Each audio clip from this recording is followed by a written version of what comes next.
डाकूंची राणी पुतळीबाई भाग 3. पोलिसांनी पुतळीच्या कुटुंबाला अनेकदा त्रास दिला. तिचे निर्दोष बहीणभाऊ पोलिसांच्या गोळीला बळी पडले. पुतळीचे दुःख आणि संताप चरमसीमेवर पोहोचले होते. आधी नवरा, त्यानंतर बहीणभाऊ पोलिसांच्या गोळीबारात मारले गेले. तसेच पोलिसांच्या भीतीमुळे लहानग्या मुलीलाही भेटता येत नव्हते. त्यामुळे तिच्यातील संताप, त्रागा आतंकाच्या रूपाने बाहेर पडत होता. पोलिसांसमोर पुतळीचा हा आतंक आवरणे आता मोठे आव्हान होऊन बसले होते. परिसरातील अनेक धनीमानी लोकांच्या तिजोऱ्या तिने खाली केल्या होत्या. गोळीबारात अनेक लोक जखमी होत होते. त्यामुळे या धनी सावकार लोकांचा पोलिसांवर दबाव वाढत होता. कसेही करून पुतळीला संपवले पाहिजे, तिचा दरारा थांबवला पाहिजे, यासाठी पोलिसांवर दबाव वाढत होता. पोलिसांनी चंबलचा काना कोपरा पुतळीच्या गँगसाठी पिंजून काढला. पुतळीबाईला एक हात नसला तरी ती अतिशय चपळतेने आणि सफाईने बंदूक चालवत असे. तिच्या बंदुकीचा नेम इतका अचूक होता की गँगमधील भले भले गुंडही निशाणेबाजीत तिचा हात धरू शकत नव्हते. चंबळच्या खोऱ्यात पहिली महिला गुंड म्हणून पुतळीने दरारा निर्माण केला. ती लुटमार, धनी सावकार या लोकांची करी. गरिबाला मात्र तिने कधीही हात लावला नाही.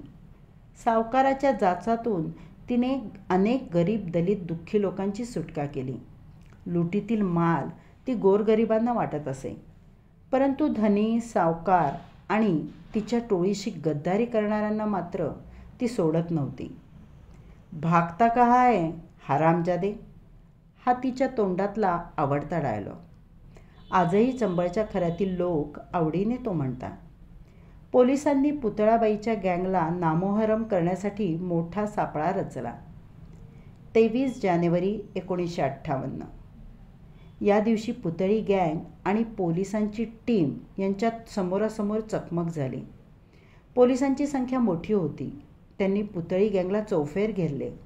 त्यावेळी पोलिसांनी नवी कुमक राज्याकडून मागवून घेतली होती. पुतळी गँगवर पोलिसांनी गोळ्यांचा भडीमार सुरू केला. या गोळीबारात पुतळीचे निशाणेबाज एक एक करून मारले जात होते. कितीतरी वेळ हे गोळीयुद्ध सुरू होते. एक एक करत पोलिसांनी गँगचा पुरता फडशा पाडला. तरीही पोलिसांच्या चौफेर गोळीबारातून पुतळी शितेफीने निसटली. मोठ्या कड्यावरून तिने नदीत उडी मारली आणि एका हाताने भरलेल्या नदीच्या पात्रातून पोहत मोठ्या शितीफीने दुसऱ्या काठावर पोहोचली. पोलिसांच्या फैरी पाण्यातही चालूच होत्या.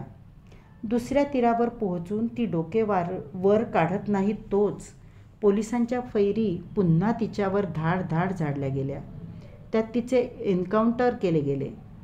असे सांगितले जाते की पुतळीबाईच्या गँगमधील डाकूंचे मृतदेह ट्रॅक्टरला दोरीने बांधून ओढत ओढत मुरेना या शहरात आणले गेले. पुतळीबाईच्या गँगचा खात्मा झाला. हे खूप मोठे यश पोलिसांच्या पदरात पडले. परिसरात डाकू पुतळी गँगची दहशत कायमसाठी संपली. पायात घुंगरू बांधून सुरेल आवाजाने आणि सुंदर रूपाने सर्वांना मोहित करणारी गोहर आणि बंदूक घेऊन एका हाताने गोळ्या झाडत सर्वांच्या मनात दहशत निर्माण करणारी पुतळीबाई, ही दोन्ही रूपे एकाच स्त्रीची. यातून तिच्या अद्वितीय व्यक्तिमत्वाची ओळख मिळते. स्त्री ही सौंदर्याची मूर्तिमंत मूर्ती असते, परंतु संतापली की रणचंडिकेचेही रूप धारण करते, हे पुतळीबाईच्या कहाणीवरून लक्षात येते. पुतळीबाई पोलीस एन्काउंटरमध्ये मारली गेली तेव्हा पोलीस कमिशनर यांनीही तिच्या शौर्याची दखल घेतली. अशा शूर, जिगरबाज स्त्रीला जर कधी सकारात्मकतेचा मार्ग मिळाला असता तर तिच्या कार्याला तोडच नव्हती.